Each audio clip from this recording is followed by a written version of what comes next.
E aí, galera, na tranquilidade, muito bem. Professora Tabita Maciel aqui, começando mais essa aula com vocês. A nossa aula é a aula de revisão, 51.2, né? Juntamente aqui com a Prof. Tabita está aqui o nosso amigo querido Prof. Sâmio, tá bom? E nessa aula, nós vamos revisar aquela aula que nós falamos sobre o quê? Biopirataria. Isso mesmo. Joga lá na tela. Então vamos lá, galera. Olha lá, essa é a nossa aula 51.2, biopirataria. Beleza? Prof, mas biopirataria, bio vem de vida. Pirataria é o quê? É uma ação ilegal, uma comercialização ilegal. E a gente tem essa comercialização ilegal, tanto de plantas quanto de animais e também do conhecimento inserido, trazido de geração em geração dentro das nossas comunidades tradicionais. Olha aqui para mim. Galera, vem um pouquinho próximo de mim, por favor. É isso aí. Agora, olha só, como que é importante esse tema que a gente trouxe aqui para a aula, e agora a gente está revisando isso. Por quê?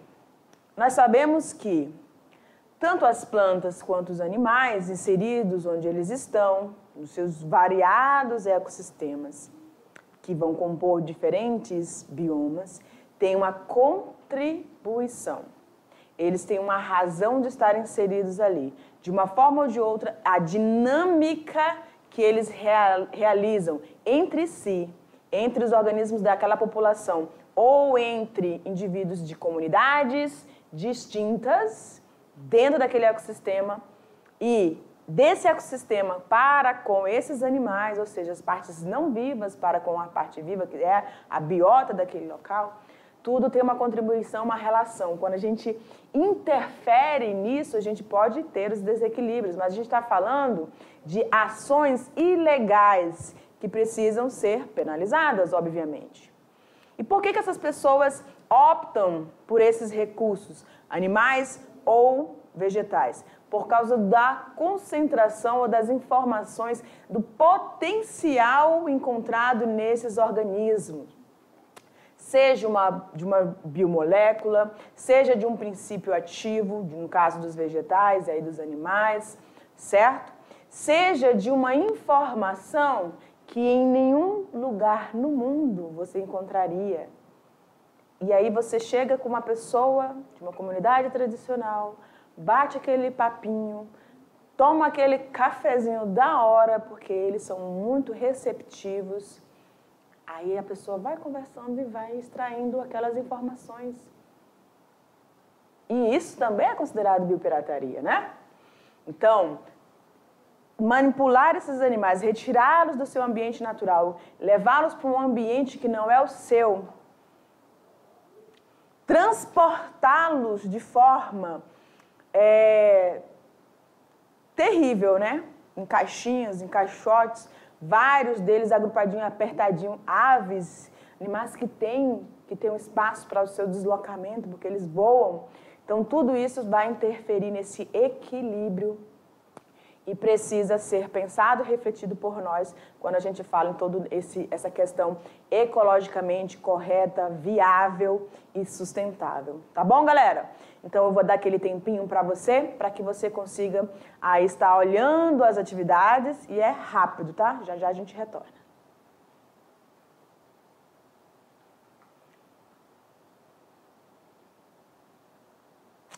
É isso aí. Agora é aquele momento que a gente vai analisar as questões uma por uma e vamos, então, estar conversando, dialogando e encontrando os pontos, né, de assimilação, né, de construção daquilo que nós falamos durante a aula. Quase não veio a palavra na prof. Olha lá no quadro, por favor. Vamos lá? Também não está funcionando.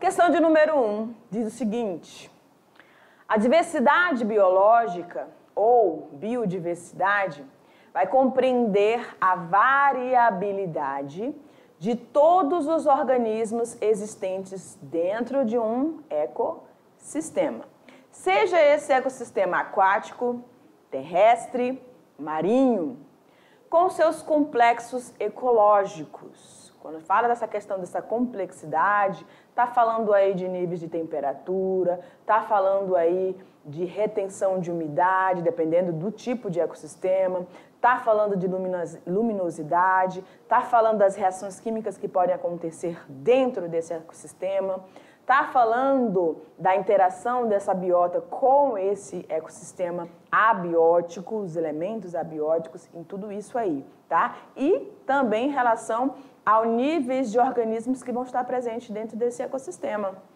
desde micro-organismos até organismos pluricelulares, por isso essa complexidade toda. Então, sobre a biodiversidade, é correto afirmar que, olha lá, o tráfico de animais não prejudica, lá vem a canetinha.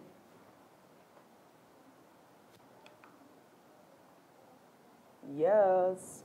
O tráfico de animais não prejudica a biodiversidade de um determinado local, visto que a reprodução ocorre com rapidez. Galera, quando a gente fala de tráfico, já não é uma coisa boa, já não é uma coisa positiva, e sim negativa. Tudo que está relacionado a esse fator reprodutivo vai depender da espécie, do transporte, enfim, qualquer interferência nesse sentido reprodutivo vai sim prejudicar essa biodiversidade, né?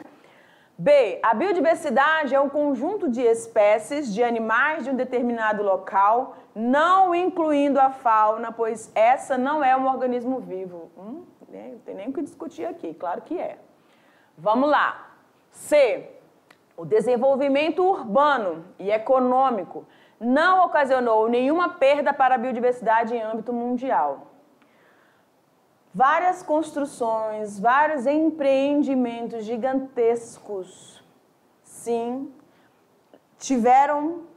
exigiram uma movimentação, exigiram uma retirada de grande parte da vegetação que altera, consequentemente, esses ecossistemas e o equilíbrio entre fauna e flora desse local, né? Opa! Eu ia para D ainda, e aí, mas ok. A biodiversidade é o conceito que abrange todas as formas de vida na natureza, incluindo as espécies animais, vegetais e os micro-organismos. Ok, já apareceu aqui, a resposta é essa mesmo, né? Então, quando a gente está falando de biodiversidade, a gente vai falar de todos os organismos inseridos naquele local. E todos eles vão contribuir de uma forma ou de outra, tá? Para a manutenção, para que haja uma reprodução satisfatória em cada um dos níveis tróficos e um equilíbrio dos fatores bióticos e abióticos. Aí tem a letra E, a retirada de uma determinada espécie de seu habitat natural não altera a cadeia alimentar, pois os outros animais poderão ocupar a sua função. Lembra quando nós estávamos falando, olha aqui para mim, quando a gente estava falando, você já viu a opção correta, tá? Letra D, tá certo? Mas a gente vai pensar aí nessa última questão que está falando que a retirada de um organismo não altera a cadeia alimentar, porque os outros animais vão poder se colocar nesse nível. Ah, professora, é verdade. Quando você estava falando sobre os consumidores, né, consumidores secundário, terciário e quaternário, a gente tem essa situação. O animal sendo onívoro, ele pode, hora ou outra, apresentar na falta de um recurso, no caso de carne, de animais que vão se predar outros animais, ele pode, sim, como onívoro, se alimentar de vegetais, tá? Mas isso vai depender da espécie e consideração de qual é o hábito alimentar dessa espécie. Se ela só for carnívora, se ela for retirada, aquele animal que ela predava vai ter um aumento da sua população e, consequentemente, vai acontecer o desequilíbrio, sim, tá bom? Vamos para a próxima questão? Tudo tranquilo, né? Vamos lá. Questão 2. Caramba! Cite alguns exemplos de animais, estão querendo me boicotar aqui. Cite alguns exemplos de animais que sofrem por ação da biopirataria. Aí a gente deu uma listinha, lembra? No último slide, praticamente o último slide, né? Que a gente falou ali, colocou algumas espécies. E aí você pode ter escolhido outras para colocar aqui tranquilamente, tá bom? Aí a gente está aqui falando do mico-estrela, Calitrix jacus, o macaco prego, que é muito comum na nossa região, Cebus apella, aliás, ele tem uma distribuição muito grande, né, no Brasil quase todo. Preguiça de 3 dedos, Bradypus tridactylus, linda e maravilhosa. Ela parece assim que ela está chorando, né? Ela é tão... o rostinho dela assim, é único. Aliás, as preguiças são animais muito bonitos. Eu tenho uma certa paixãozinha por elas também, tá? Até porque elas... quando a gente fala de microecossistemas, o pelo delas, galera, é uma mini floresta. Tem de um tudo ali. Desde líquens. Aliás, tem uma cadeia alimentar completa nos pelos desse animal. É um negócio muito bonito. Então, olha só, se você, vamos dizer, que se eles extingue uma população dessas preguiças no ambiente, e sendo elas, tendo essa importância, né? O que vai acontecer? Vários insetos vivem unicamente nesses pelos. E outras espécies predam animais que estão ali dentro dos pelos desse animal. Então é muito legal, né? E até porque é um animal que fica numa árvore por muito tempo, desce muito raramente, só para fazer as suas necessidadezinhas. E também está inserido na cadeia alimentar de outros animais, como a nossa onça pintada, tá? Mas vamos lá para o quadro? Aí a gente tem mais o quê? O tamanduá mirim, que é aquele marronzinho, né, que tem as manchas pretas, lindo e maravilhoso. É chamado de tamanduá tetradáctilo. Gente, cada um desses animais, seja uma ave, seja um réptil, seja um anfíbio, seja um peixe, muitos desses animais, eles são retirados desse ambiente, onde é usado essa prática da biopirataria para comercialização ou simplesmente porque alguém tem interesse em ter na sua casa, na sua propriedade, ele quer comprar a propriedade, ele quer se apossar daquilo que está lá no seu ambiente natural, tá? Acontece isso também. Ou realmente para algum serviço que vai prejudicar todo o comportamento desse animal. Existem muitos animais alterados e que não conseguem mais ser. Quando eles são capturados, muitos desses resgates, quando a fiscalização chega, descobre essas biopiratarias, eles tentam fazer o resgate desses animais. Muitos estão mortos, outros estão tão estressados, um nível de estresse tão elevado, galera, igual a gente, ser humano. Um nível de estresse tão elevado que ele não consegue mais voltar ao seu estado natural. Os animais também têm desequilíbrios, né? E aí eles não podem mais ser colocados no seu ambiente natural. E onde eles vão ficar? Precisam desses centros de reabilitação, ou são colocados em zoológico, mas mesmo assim eles não podem ser visitados no zoológico, estão ali isolados, ficam em setores bem separados, que não pode receber visitação, tá? Olha só, né? Que coisa mais triste e chata que a gente mesmo provoca quando a gente pratica essas ações ilegais. Vamos continuar? Olha lá. Questão 3. A floresta amazônica reflete um dos biomas de maior biodiversidade do planeta. Sim, senhor. Refere-se a um conjunto de ecossistemas que abrange toda a Amazônia e a bacia amazônica. Por que a Amazônia desperta interesse dos piratas? Primeira coisa, né, que a gente pode colocar aqui, devido a essa biodiversidade, essa variedade de animais, flora, sementes, penas, biomoléculas, as questões contidas, né, das informações contidas para princípios ativos de determinadas substâncias encontradas nessas partes vegetais. Outra situação, devido a esse grande sistema hidrográfico, muitas rotas de fuga, né? Muitos locais onde esses piratas, biopiratas, chegam e entram na floresta e saem sem ser percebidos. Por quê, professora? Porque não tem fiscalização? Tem, mas ela não é 100%, ela não consegue cobrir todos os pontos, todos os limites de transição aí, né? Entre um país e outro, entre uma região e outra. Joga lá na tela. Ok. E aí, a gente vai ter algumas situações. E a gente escreveu aqui, olha lá. Por ser detentora do ecossistema mais rico do Brasil, ou seja, de grande biodiversidade, pelos conhecimentos milenares de seus habitantes sobre as plantas e medicinas alternativas locais. Tá? Então, essa questão também dos conhecimentos trazidos de geração a geração por essas comunidades tradicionais, seja uma comunidade indígena, seja uma comunidade que trabalha com extrativismo, seja uma questão de uma comunidade ribeirinha, tá bom? Todos eles têm um potencial muito grande, trazem muito conhecimento para nós e essa troca ela é muito interessante. Mas ela não pode ser, esse conhecimento não pode ficar sendo comercializado ou, se ele for divulgado, tem que ser informada, essa comunidade tem que ser informada que aquele conhecimento está ali, que houve participação delas nesse processo, tá bom?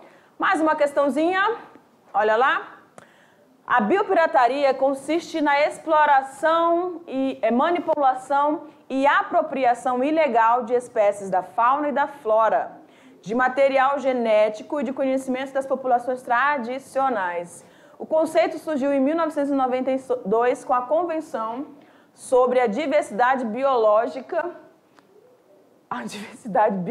apresentada na ECO 92. E é a terceira atividade clandestina que mais movimenta dinheiro. Olha só, galera, ficando atrás apenas do tráfico de drogas e armas. Lembra que eu quis mencionar esse fator aí na aula, mas aí, né, não era a nossa questão da aula aqui, mas exatamente isso. Só vai ficar atrás, né, desses dois potenciais maldosos também, danosos, que é o tráfico de drogas e armas, que também devido à questão das fronteiras, né, essas hidrografias, esses refúgios, esses locais que esses indivíduos seguem rotas aí, vão navegando, trafegando pelo mar, pelos rios, e aí quando eles se encontram ameaçados, sabe de algum sinal, eles se tocam para dentro da mata, ninguém vê. Complicado, né? Olha a imensidão que nós temos aí de floresta. Né? Olha lá, então. Opa, deixa eu ver aqui, voltando. Sobre a biopirataria, podemos afirmar que... Segue lá. As regiões norte, sul e sudeste do Brasil são os principais alvos dos traficantes de plantas e animais. A maioria dos recursos naturais é levada para serem vendidas nas regiões nordeste e centro-oeste do país, além dos destinos internacionais. B.